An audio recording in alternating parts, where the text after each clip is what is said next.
Hello and welcome back to the Karma Stories podcast. I'm Rob and I hope you are having a wonderful day today. Today I have 4 stories for you from the IDontWorkHereLady subreddit. The Karma Stories podcast is published to all major podcasting platforms, and you can also read along on YouTube under our @Karma Stories podcast handle.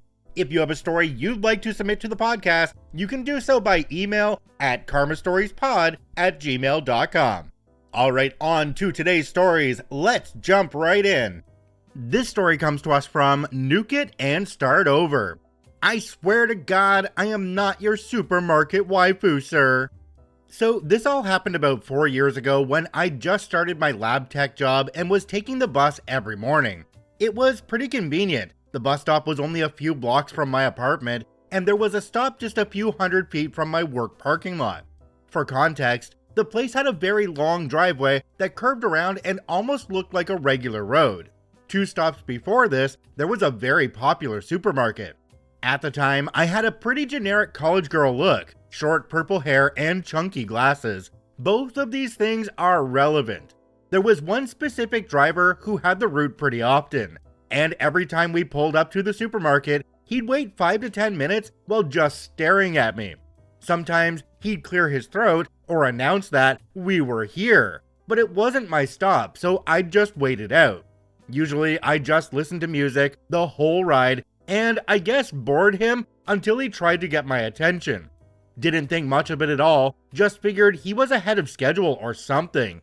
But still, he started getting a little more cranky with me every day. After a few months of this, he just popped off at me. Why wouldn't I get off the bus? Why did I insist on getting off in the research park and walking up that one road? Was it him? Was I not wanting him to see me go into work? Did I lie about where I live too? I was baffled and told him I don't know what he's talking about. I don't work at the store, and the road was a driveway that didn't let out anywhere but a parking lot. The guy gets furious. He's saying he sees me in the store every day. Don't lie to him. He can spot my purple hair and glasses from a mile away. And I'm even more confused. I've seen dozens of other girls with the exact same hair. It's a college town. Purple hair was cliche at that point. We keep arguing back and forth. Him that I have to be lying, and me that even if I was, this was effing weird. He starts asking why I never acknowledge him when I ring him up, and never take my headphones off on the bus. He'd been apparently trying to seek me out to chat at work because I wouldn't in the morning, and trying to chat in the morning because I was ignoring him at work, because he was talking to 2 different people and neither of them were interested. He was visibly in his 40s and both of us in our early 20s. I wound up calling in a complaint to the main terminal a few weeks later because if he wasn't sulking and shouting passive-aggressive jabs at me, he was telling anyone else on the bus what a mean little ice bee I am. Which I can be, but what did he expect trying to form an emotional connection on a bus at 6 in the morning?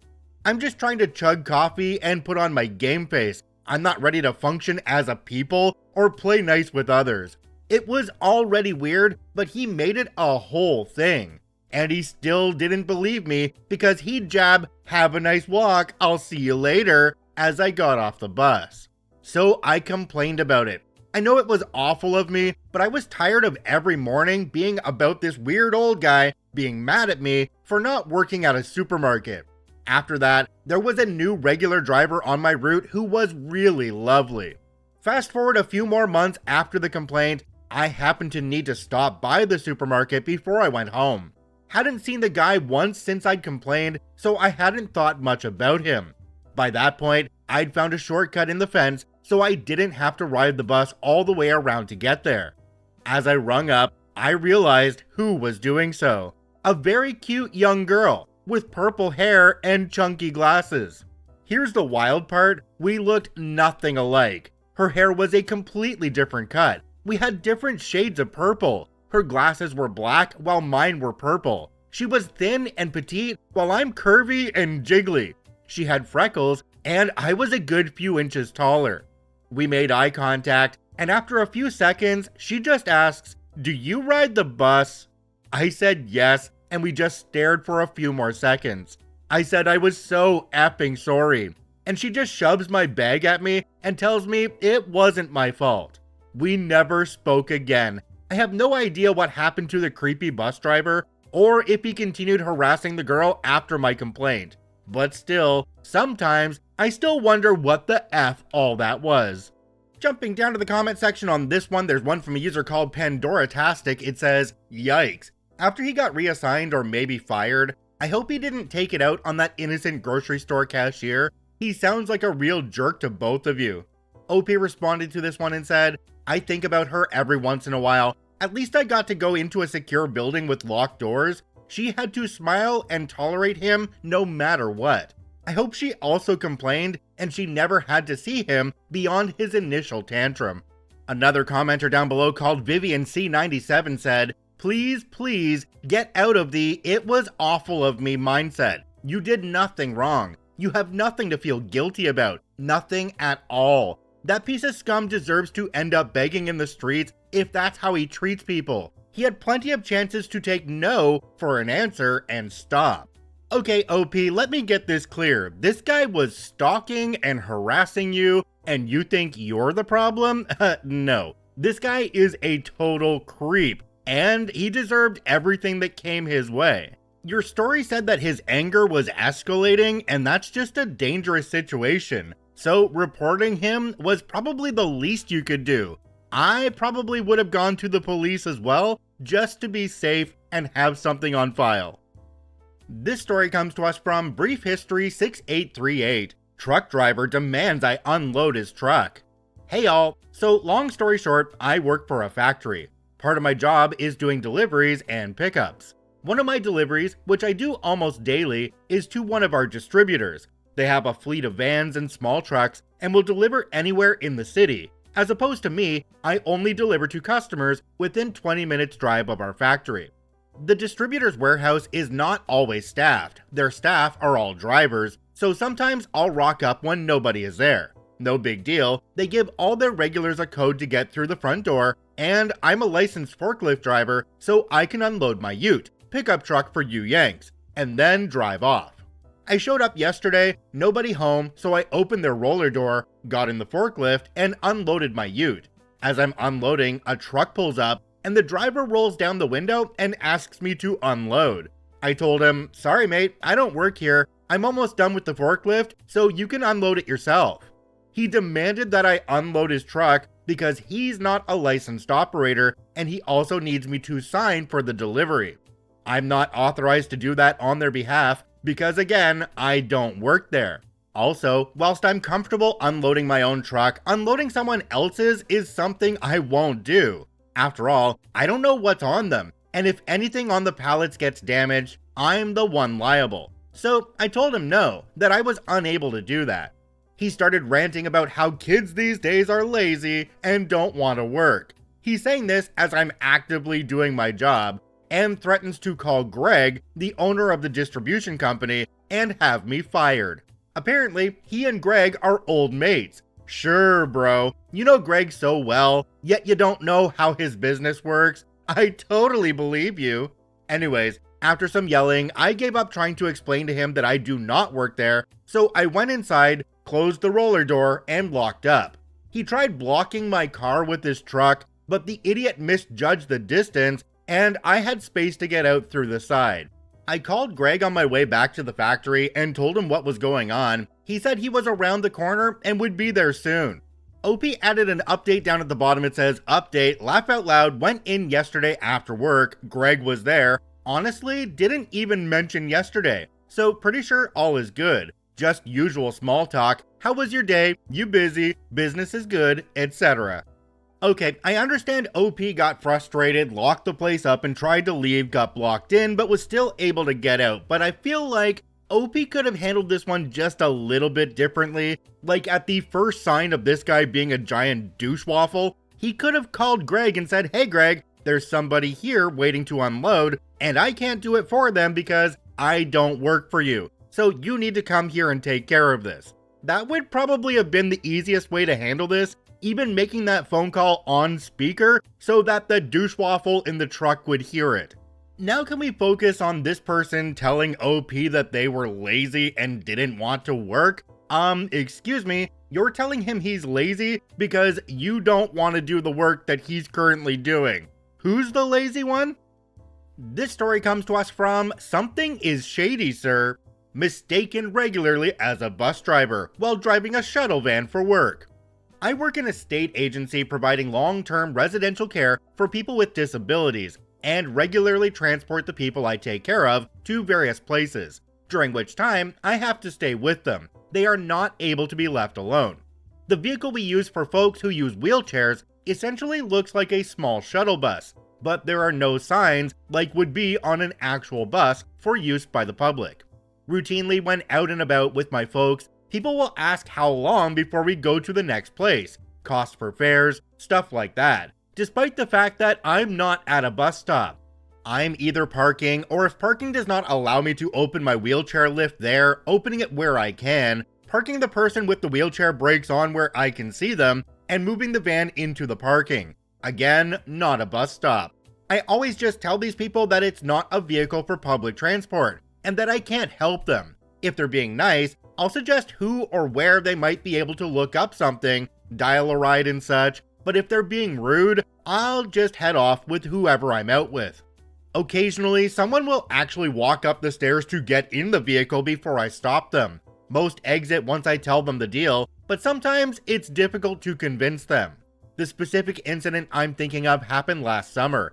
I was bringing someone to see a doctor at the local hospital. Not an emergency, just that the specialist had their offices in the hospital itself. The wheelchair accessible parking near the entrance was all full, and as the regular spots would not have allowed me to use the wheelchair lift, it's on the side of the vehicle, I did what I sometimes have to do in such situations.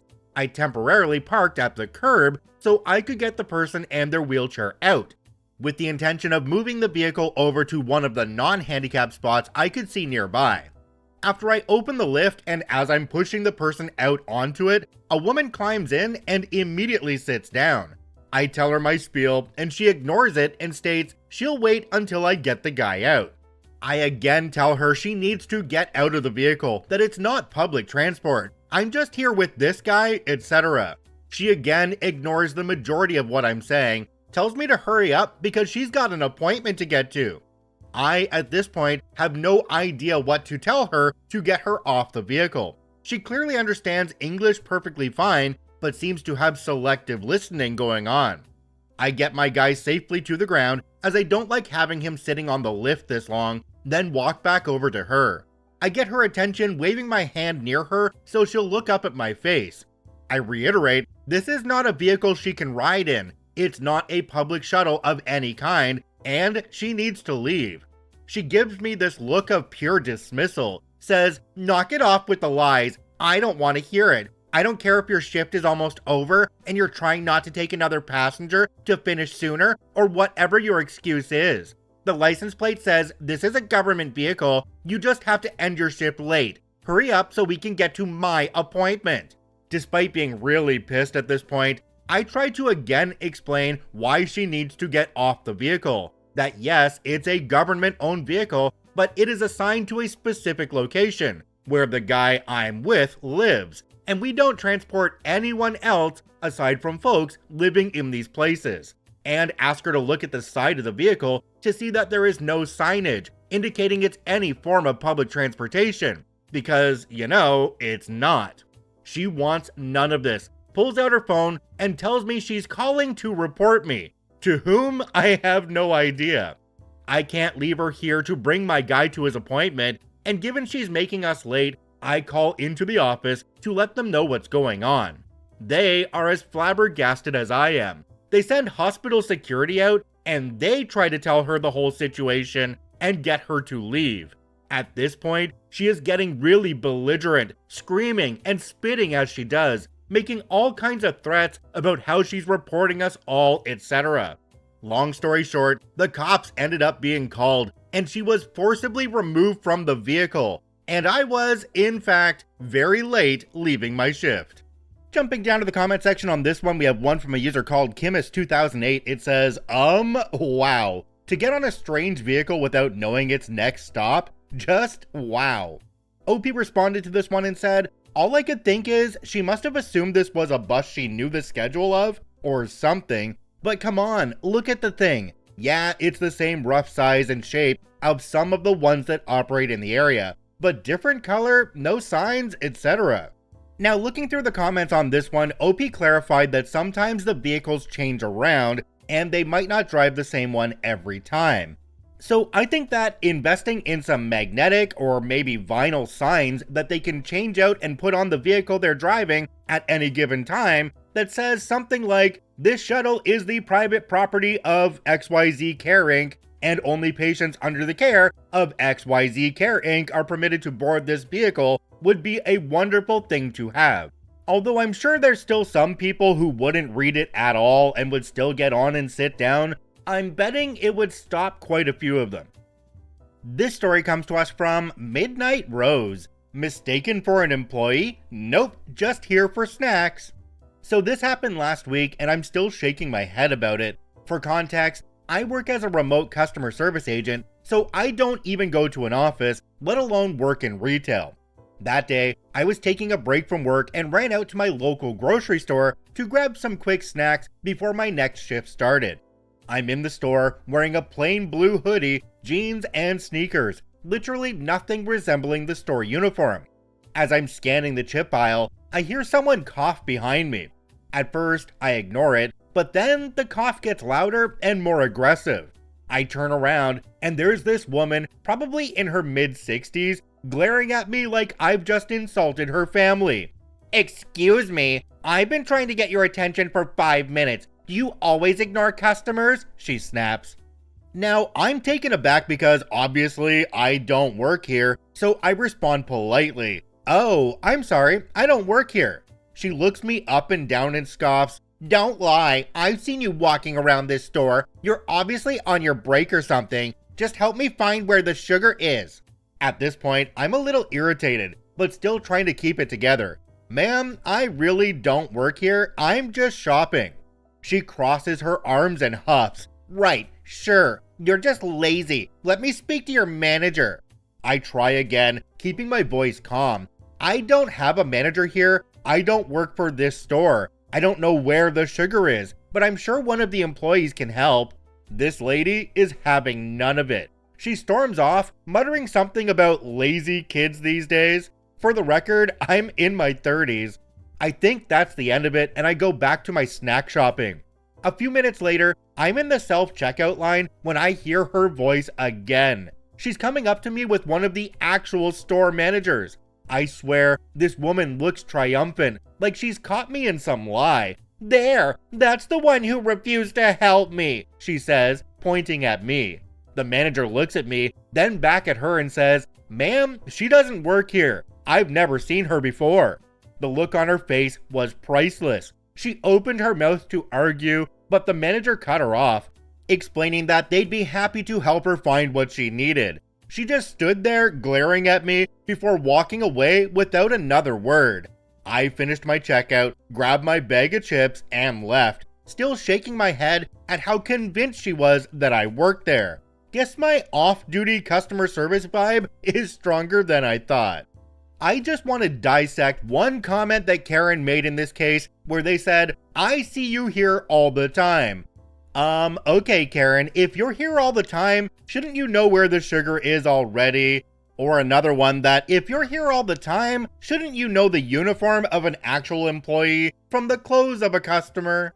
Or if you really want to push the issue and throw it right back at Karen, you can just be like, "Oh, hey, where's your caretaker? You're clearly a bit confused and you might need a chaperone." If you enjoy daily Reddit stories, I encourage you to follow and add us to your favorites on whichever podcasting platform you enjoy the most. And if you're watching and listening on YouTube, please hit that subscribe button and drop a like on the video. It really helps us out. I thank you for watching and listening. I hope you have a wonderful day, and we'll see you tomorrow.